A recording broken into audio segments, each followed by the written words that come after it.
इमरान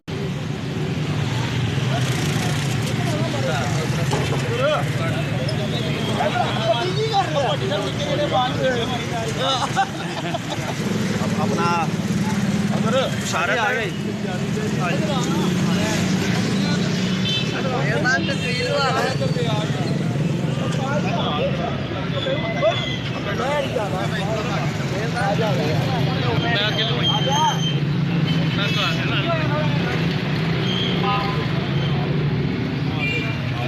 आगे आगे इधर इधर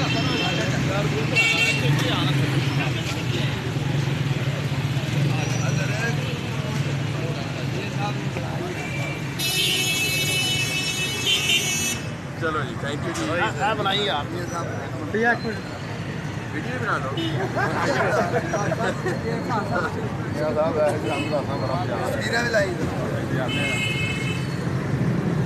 बशारत है, आगे आ जाओ यार।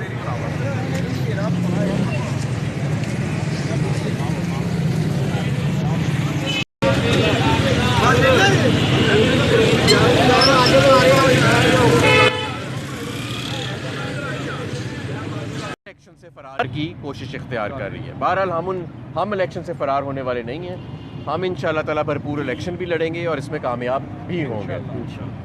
मैं इसके साथ कुछ मईशत के ऊपर बात करना चाहूँगा कि IMF का जो डेलीगेशन है वो वापस जा रहा है और ख़ाली हाथ वापस जा रहा है। उन्होंने रात को जो एलानिया दिया उसमें कहा कि जो मौजूदा डिस्कशन हुई है पाकिस्तान की हुकाम के साथ, उसके नतीजे में ये जो मौजूदा मीटिंग्स हुई हैं, ये जो उनका दौरा हुआ है जो ख़त्म हो गया है, कोई बोर्ड डिस्कशन यानी IMF का कोई भी फ़ैसला नहीं होगा और मज़ीद डिस्कशंस दरकार हैं जो जूम के ऊपर वर्चुअली जो है वो कंडक्ट की जाएंगी। मैं समझता हूँ कि पाकिस्तान जो है, जिस तरह मिफ्ता इस्माइल साहब कह रहे हैं, अलबत्ता कि मिफ्ता इस्माइल साहब की अपने ज़माने में भी बहुत ज़्यादा गफलत हुई और इस माशी बहरान की बुनियाद उनके ज़माने में ही रखी गई, लेकिन इस माशी बहरान की जो संगीनियत सामने आई है, जो सीरियसनेस सामने आई है, वो इसहाक डार के ज़माने में आई। और यही अगर रिव्यू अक्टूबर में मुकम्मल हो जाता तो बहुत ज़्यादा महंगाई से और बहुत ज़्यादा सख्त इक़दामात जो अब हमें उठाने पड़ेंगे उससे हम बच सकते थे। हमारा रुपया बच जाता, जितनी बुरी तरह वो रुला है इस सारे मामले के अंदर। तो ये एक क्रिमिनल नेगलिजेंस जो सामने आई है PDM हुकूमत की, मैं समझता हूँ कौम इसे माफ़ नहीं करेगी।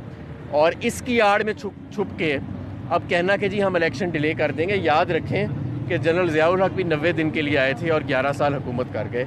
और हर मिलिट्री आमिर इसी तरह चंद दिनों के लिए आता है और फिर अपने 10-11 साल मुकम्मल करता है। तो इस मरतबा ऐसे नहीं होगा।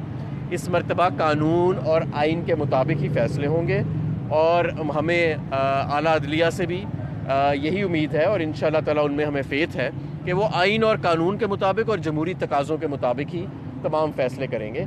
जिस मुल्क के अंदर, और आपको मैं एक और बात बताऊँ, इलेक्शन कमीशन ऑफ पाकिस्तान का ये आइनी फ़र्ज़ है कि वो हर वक्त इलेक्शन के लिए तैयार हो, लेकिन मौजूदा इलेक्शन कमीशन तो ऐसे लग रहा है कि जैसे वो उसका सिर्फ आजकल एक ही मकसद है कि किसी तरह इलेक्शन ना कराए जाएँ। तो ये भी एक बड़ी शर्मिंदगी की बात है और ये कोई अच्छे आसार नहीं है हमारे मुल्क के लिए। तो एक तरफ मईशत ख़तरे में है, दूसरी तरफ जमहूरियत ख़तरे में है। 9 माह पहले ना मईशत ख़तरे में थी ना जमहूरियत ख़तरे में थी। ये हम किधर ले आए हैं मुल्क। बहुत शुक्रिया। जी जी जी, प्लीज़ प्लीज़ जी जी। हवाले से IMF का मिशन तो वापस चला गया है, अब पता नहीं आगे क्या होता है। लेकिन आपने देखा स्टॉक मार्केट में तकरीबन 5% बेहतरी हुई है अभी चंद रोज़ में, और डॉलर भी कमज़ोर होना शुरू हो गया है, रुपया स्ट्रॉन्ग हो रहा है। तो इसकी फिर क्या वजह है? देखें, बात यह है कि मुख्तलिफ स्पेकुलेशंस चल रही हैं। बहुत ज़्यादा उम्मीद थी मार्केट को कि IMF का मुआहदा हो जाएगा या करीब है, लेकिन मैं आपको ये याद दिलाता रहूँ कि पिछले 9 माह में 80 से 90 रुपये डॉलर डी वैल्यू हुआ है। और ना सिर्फ 80 से 90 रुपये डॉलर डी वैल्यू हुआ है, पिछले चंद रोज़ में एक हफ़्ते 10 दिन के अंदर 30 से 40 रुपये हुआ है। तो ये बहुत ही ख़तरनाक सूरत हाल है। 2 महीने के बाद जो महंगाई का सैलाब आएगा, क्योंकि कंसाइनमेंट्स जब 270 पे या जहाँ पे भी रिटायर होंगी आपकी LCs, तो मामलात अच्छे नहीं होंगे। जब मरियम नवाज शरीफ जब से चीफ ऑर्गेनाइज़र बनी है, मुस्लिम लीग नून में बहुत सारे एतराज़ात आ रहे हैं। अभी ये ज़िमनी इंतखाब और यहाँ पे वो कैंडिडेट ही नहीं दे पाए जो पहले उनके उम्मीदवार होते थे। क्या वजह है नून लीग की जो पुराने उनके कारकुन हैं या उम्मीदवार हैं उन पर मरियम नवाज को एतमाद नहीं रहा? देखें, मेरा ख्याल है नून लीग की इस वक्त सिर्फ एक पॉलिसी है कि वोट से निजात पाओ। वोट को इज़्ज़त देने से वोट से निजात पाओ का सफ़र मुस्लिम लीग नून तय कर चुकी है। और आपने देखा कि पहले ये बड़े जलसे तो कभी भी नहीं कर सके, 4-4 कनाल की खाली प्लॉटों में जलसे करते थे। उसके बाद उससे ये काम होकर शादी हॉलों में आ गए हैं और उससे काम होकर ये शायद गुसल खानों में घुस जाएंगे। लेकिन इंशाल्लाह ताला आप देखेंगे कि ये वो अब इलेक्शन की तरफ ये हमेशा फरारी इख्तियार करते आपको नजर आएंगे। बहुत शुक्रिया। बहुत शुक्रिया।